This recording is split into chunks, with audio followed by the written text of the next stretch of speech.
Je reçois à présent Alexandre Sterlin, président fondateur du groupe Ethio. Bonjour. Bonjour Céline.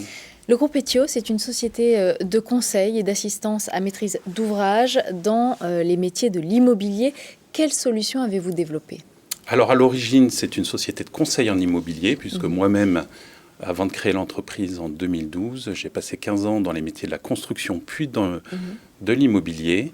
Et donc j'ai créé cette société autour de l'assistance à maîtrise d'ouvrage. Ça consiste à accompagner nos clients, qui sont des investisseurs ou des utilisateurs, dans leurs projets immobiliers. Et puis au fur et à mesure du développement de l'entreprise, qui était très important, nous avons créé 2 nouvelles practices de conseil.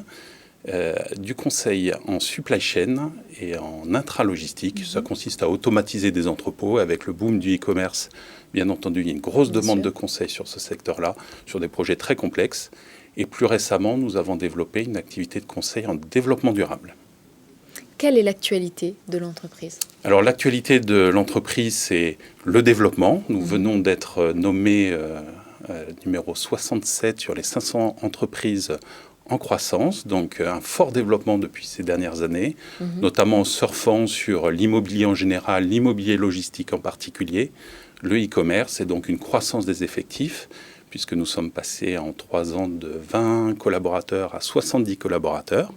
Et puis une expansion géographique. Nous venons d'ouvrir une agence à Nantes après les bureaux de Paris, Lyon et Lille. Et puis nous sommes en train de regarder une expansion à l'international, plutôt en Europe pour commencer. L'Allemagne, l'Italie et l'Espagne sont nos cibles. Et je vois que vous faites aussi un pari environnemental puisque vous avez créé la filiale Ethio Green Insight. Absolument, nous faisions déjà du conseil en développement durable puisque maintenant dans tous nos projets, notamment immobiliers mais également supply chain, on parle développement durable. Mais nous avons souhaité, avec mes 2 associés, créer une vraie équipe experte dans le domaine, avec des compétences dans les domaines énergétiques, le bâtiment durable, mais également la green supply chain, qui est une préoccupation qui se développe chez nos clients, et puis également une compétence en ISR, investissement socialement responsable. Donc si on résume les grands paris d'Ethio Group, la croissance du chiffre d'affaires et du nombre de collaborateurs, la diversification des activités, et le maillage territorial. Absolument. Et puis j'ajouterais la nécessité de maintenir l'ADN du groupe, puisque nous avons une culture très entrepreneuriale. Et puis dans cette croissance, nous avons dépassé les 70 collaborateurs, nous approchons des 10 millions d'euros de chiffre d'affaires. Il faut maintenir à la fois un haut niveau d'excellence, mais également garder un esprit très entrepreneurial dans les équipes, beaucoup d'agilité. C'est notre ADN qui est apprécié par nos clients et c'est un vrai challenge pour nous de maintenir ces caractéristiques dans le groupe.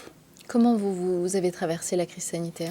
Alors la crise, pour une fois, n'est pas une crise financière, donc un peu moins une crise immobilière, c'est une crise sanitaire. Donc nous avons eu des difficultés lors du premier confinement parce que beaucoup des opérations immobilières de nos clients se sont arrêtées. Donc ça nous a demandé beaucoup de travail pour arrêter les chantiers et les redémarrer. Mais ensuite, l'activité a plutôt bien redémarré et nous avons une activité plutôt solide en ce début d'année, même si nous manquons quand même de visibilité, donc de certitude. Mais notre ADN très entrepreneurial fait que nous continuons à investir et à nous développer. Je vous remercie Alexandre Sterlin. Je rappelle que vous êtes le président fondateur d'Ethio Group. Merci.